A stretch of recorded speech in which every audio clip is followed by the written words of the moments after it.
everyone, and welcome back to No Time for Neutral. I'm your host, Georgia Hawthorne. And I'm Andy.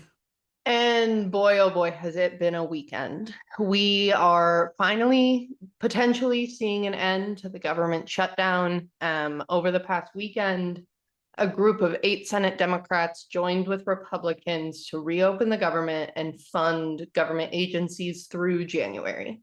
So funding will run out in January, and we will be at the same crossroads again of how to fund the government, hopefully in full, instead of doing these mini resolutions to fund us for a couple of months, and then we have the same fight over and over and over again.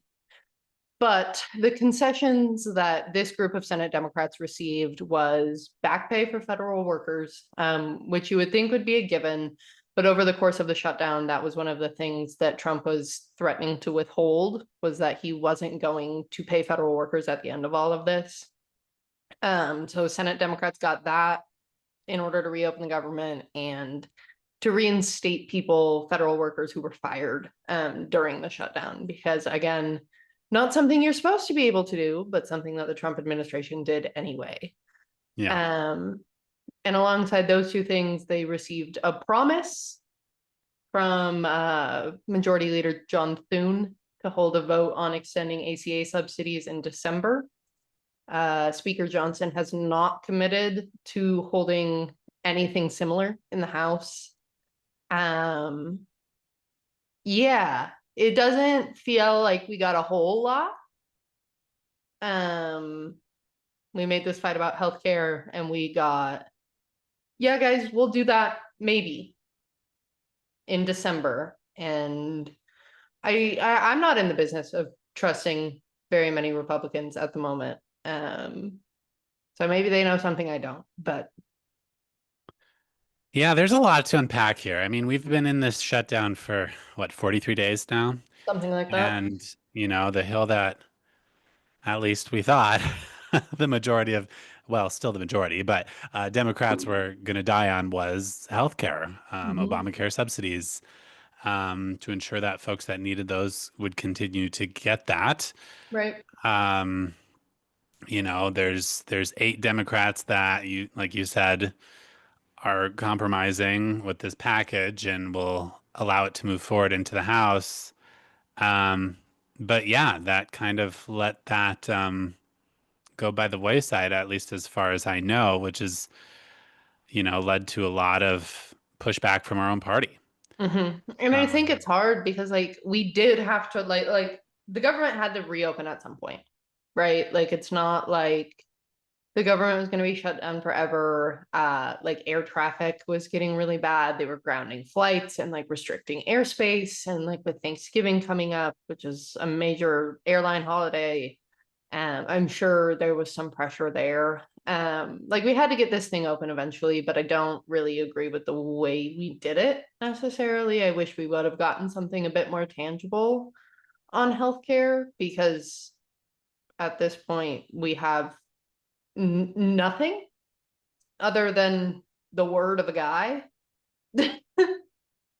um, but I mean, there's been some talk about whether or not Chuck Schumer is the guy to be leading the Democrats in the Senate. We see this conversation come up every now and again.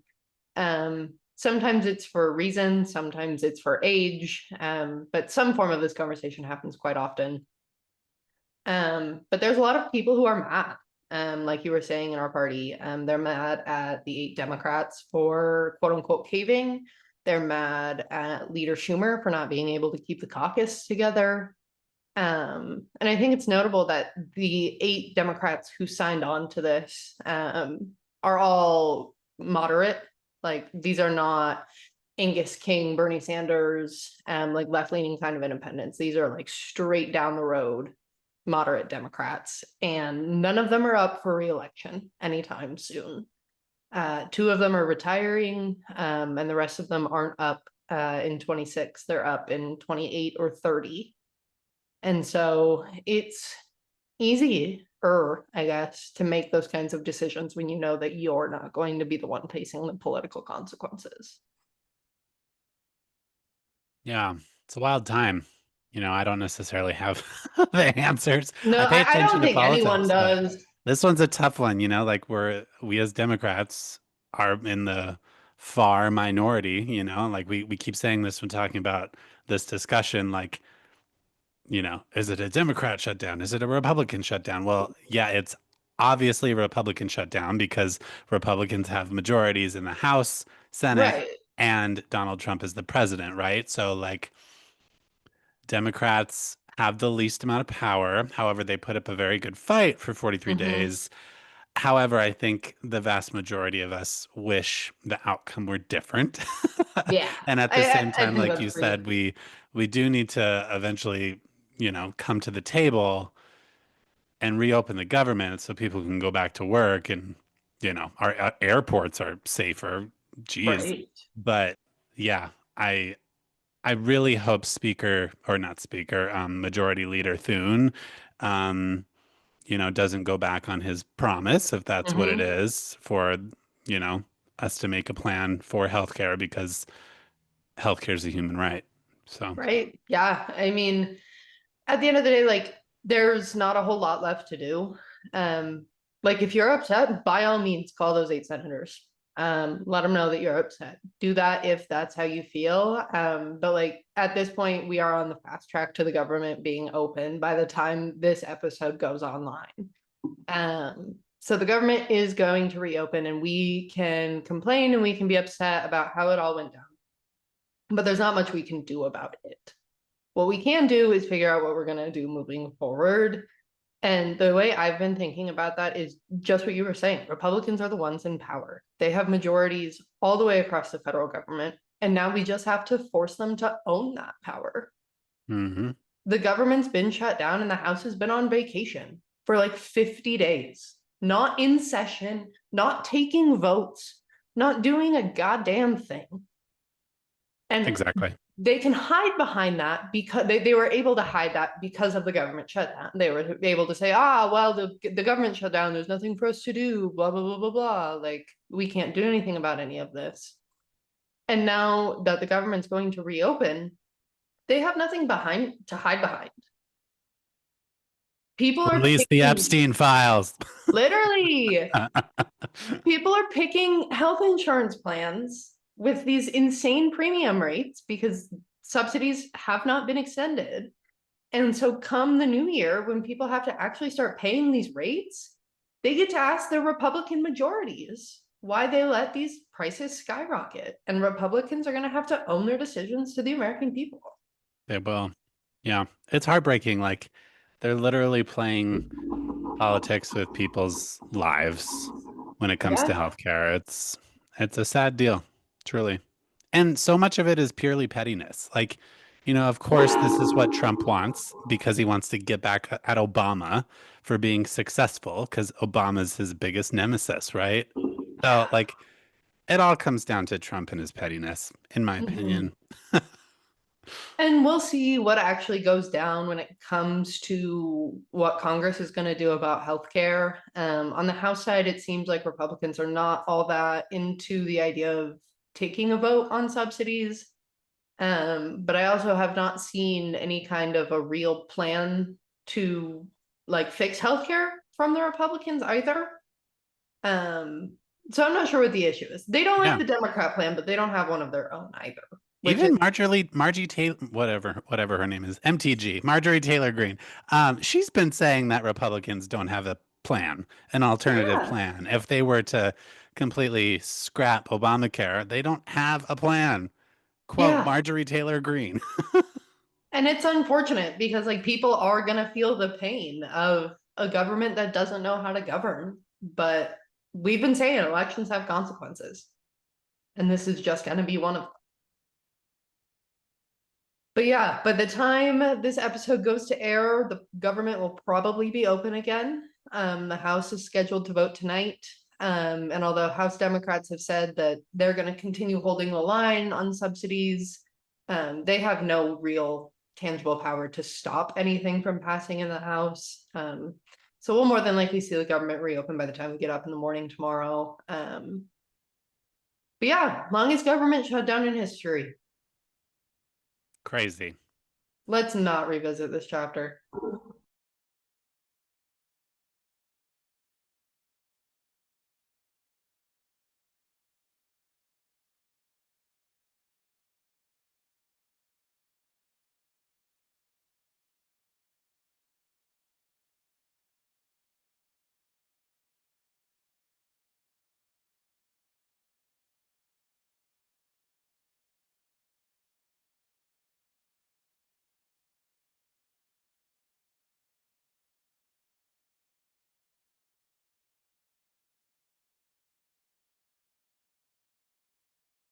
But yes, as we mentioned, now that the government will be open again, the House of Representatives and Ryan Zinke and Troy Downing have been forced to do their jobs again.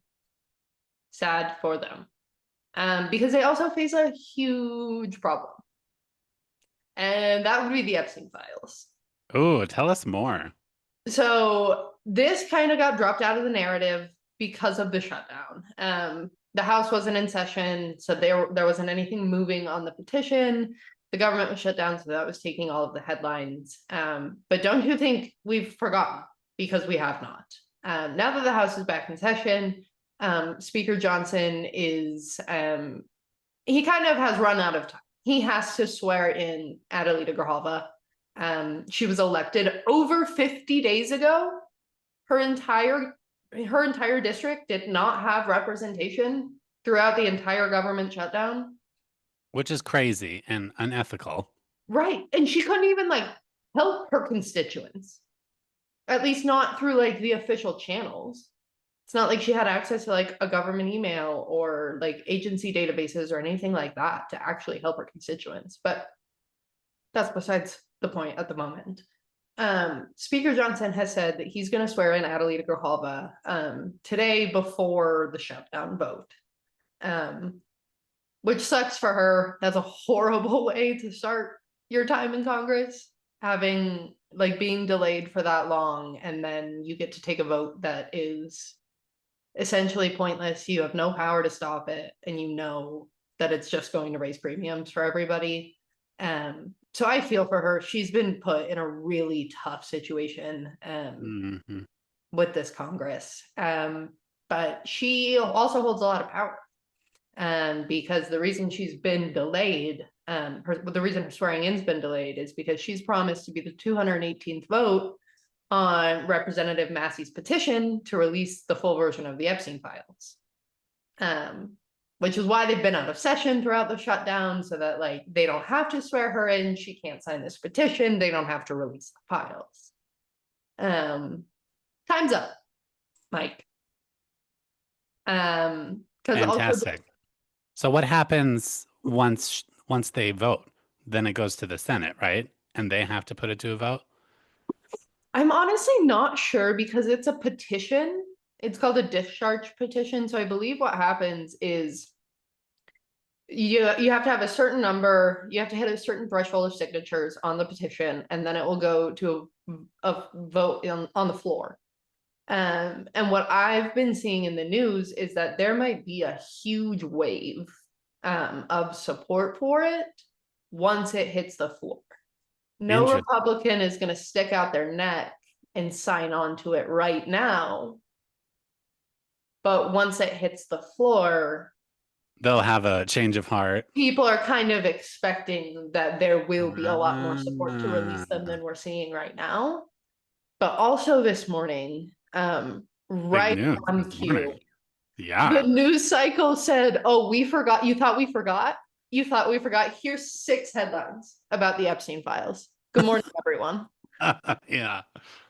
House Democrats dropped some absolutely bombshell emails that they've acquired from the various Epstein investigations, and all of these are connected to his personal email, or at least one of his personal emails.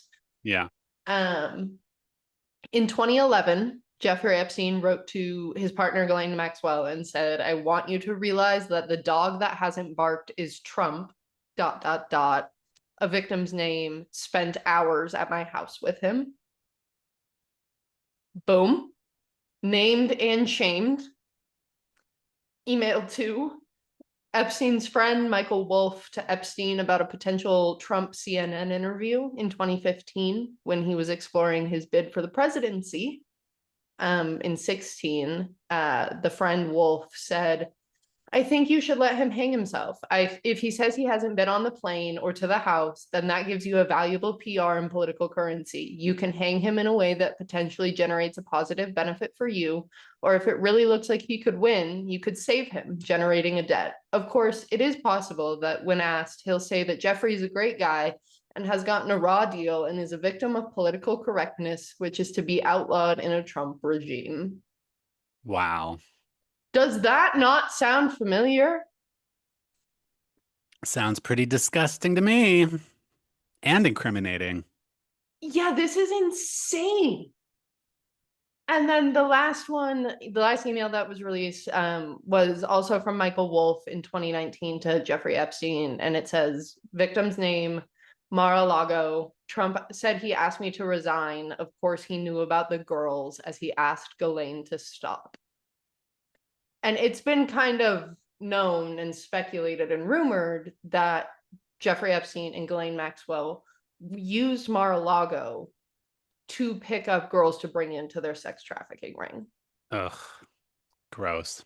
So in all three of these emails, we know that Jeffrey Epstein had something over Donald Trump's head politically, and they knew it. He was, at least appears to be, sexually abusing what are more than likely underage girls and knowingly allowing employees of his resort to be put into a sex trafficking ring. Awful. The President of the United States. I hate this timeline. Yeah, it's pretty messed up. But I think this is a good time to remember that this is not a political sticking point. The Epstein files are not a political game, just like feeding people isn't a political game, just like health insurance isn't a political game. There's a reason behind all of it. And the reason is because people in power abused underage girls Right. in the worst kinds of ways. And now those people in power are the president. The moral thing to do is to get to the bottom of it. Like there's Mhm. more, you know, affluent men of power that are in these files and have not been brought to justice for destroying the lives of innocent young women. And the moral thing to do is to get to the bottom of it, no matter what party Yeah. people belong to. It doesn't matter. Like what's disgusting is the people covering this up Mhm. intentionally, which happens to be members of the Republican Party, Mhm. unfortunately. So that's why it's political. Yeah. The victims deserve justice, and the rest of them deserve to rot in a jail cell for the rest of their lives. Um, but their power and connections have bottomed off so far. That's what has kept them out of the headlines. It's what's kept them out of jail. And it's about time that we've actually taken this up and tried to do something about it. Because speaking of using power and connections to, keep yourself out of legal trouble, Donald Trump, in the midst of, while all of the shutdown resolution news was happening, Donald Trump pardoned 77 people who were part of his effort to overturn the election in 2020, um, including Rudy Giuliani, who was like his former lawyer, also the former mayor of New York. Um, Like when I hear shit like this, just because the president has the power to do things like pardon people doesn't mean it's right. I just hope people understand this. Just because Donald Trump is the president and just because he has the power to pardon people doesn't mean that's right. Like yeah. this is corrupt as all hell. This is Yeah. not normal. Like Giuliani and these 76 other people did some really bad things. And granted, they were for the president of the United States. That's why they're getting pardoned because the president of the United States is also a criminal for many things, but like, you just can't make this up anymore. No. Like these guys literally tried to overthrow American democracy. We voted the guy back into office, and now they just got to get out of jail free card. Yeah. Wow. What a fall from grace. Like, I remember as a youngster when Giuliani was like America's mayor, and like Yeah. a lot of people, not everybody, but a lot of people kind of respected the guy. And now it's just like, ooh, getting pardoned for some serious like criminal activity. Yeah. Yeah. Oh, let's see. Oh, there's some good news. We'll round out with some good news. For once. Gay marriage gets Yeah. to stay legal. Yes. The gays can still get married. And Kim Davis can screw off for the He rest of can, ever. yeah, yeah. I wish she'd just, yeah, leave us alone a little bit. Yeah. He keeps coming at us, but yeah, yeah, it gave me a little boost of energy Yeah. yesterday. And the fact like the Supreme Court didn't even take up the case, like they Hmm. didn't even hear it. Um, my I answer, like I still don't necessarily have faith in the current makeup of the Supreme Court that, mhm. you know, um, another attack on gay marriage could still end up on their doorstep. And, they may react differently. Mhm. So I think the LGBTQ plus community still needs to be vigilant and paying attention Totally. to what's going on because our right to marry could still be in jeopardy. Yeah, for sure. What gave me some hope, like you said, they just didn't even choose to look at the case. So there will be no decision. It just gets sent back to the lower courts. Um, what gave me some hope was that they didn't even comment on the rejection because usually they'll be like, oh, if you had a different plaintiff with like slightly different standing, or like this one thing about the case was a little different, like then we would take the case. And then you see basically a copy and paste of that case the next year for them to accept. Um, but they didn't leave any comment. They basically said, yeah, you can get out of my face with this. Goodbye. I love Don't, it. don't piss me off. Leave me alone. I love it. um, and then the courts came up big for us in Utah this week too. So Utah is participating in the whole gerrymander everything contest that is happening across the United States. Yeah. Um, their state legislature, which was Republican controlled, was like, we're going to redraw these maps and get us more seats, which Republicans already have all 4 House seats in Utah. You can't create new districts. That's from the census. So Republicans already had all 4 districts. Okay. So they redraw this map to do what? I'm not really sure. But they redraw this map. And they send it to the court and they're like, hey, here's the map we want to put in. And the court's like, yeah, no, we're not doing that map. We're going to do this map from wherever, whatever the other, how I'm not intimately familiar with Utah's redistricting process, but there was another map that was not drawn by the Republicans that basically gave all of Salt Lake City to a district. And Which that is is Democrat. yeah, and that's the map that the judge chose. So Utah Republicans said, ah ha ha, we already have all the seats, but we're gonna try to gerrymander anyway. And then they lost a freaking seat. That's what greed gets you. Literally. But so the count on that, after that whole weird debacle, the passage of Prop 50, all of those things, I believe it's 9-6 is the score. Republicans have picked up 9 new seats. Democrats have picked up 6 new seats. And so we're at a difference of about 3 extra Republican seats at the moment. If anyone is keeping track, which I think we all should be. Yeah. Such Because interesting times. Yeah. It'll be, I'm very curious to see how this redistricting stuff plays out over the course of time between now and election 2028. mm-hmm. Yeah. It's wild. So Andy, just to give a follow-up, now that the government will be reopening, SNAP benefits should be going out in full. Right. Hypothetically, that's how it's supposed to work. Nothing's for sure with this administration, of course, but they might be a little late, but they should come out in full, given that the government should reopen tonight. Great. Well, on that note, Montana Democrats are still doing food drives all across the state to ensure that our people are fed no matter what. So in Missoula specifically, we're participating in the Can the Cats food drive because we got to can those cats. Go Grizz. Go Woo! Grizz. Sorry, Um, y'all. so if you're in the Missoula, Western Montana area, you're welcome to participate. We've got drop-off locations and we can also do pickups. So more information on Sweet. our social media. Awesome.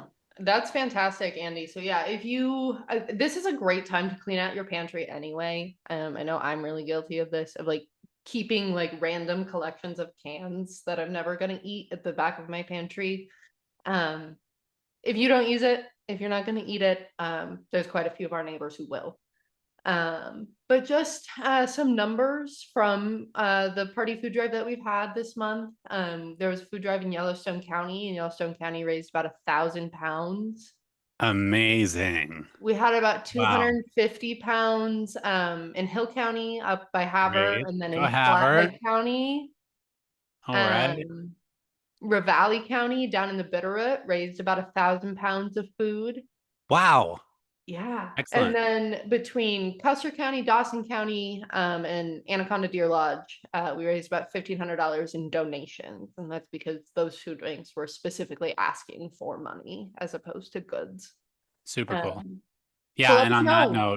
note, straight up cash is also very helpful for food banks, especially during this time, because there's some things that they need specifically, and cash is king, and they can just take care of that immediately. So, if you Totally. got cash rather than food, that also goes a long way for your Yeah, local food bank. totally.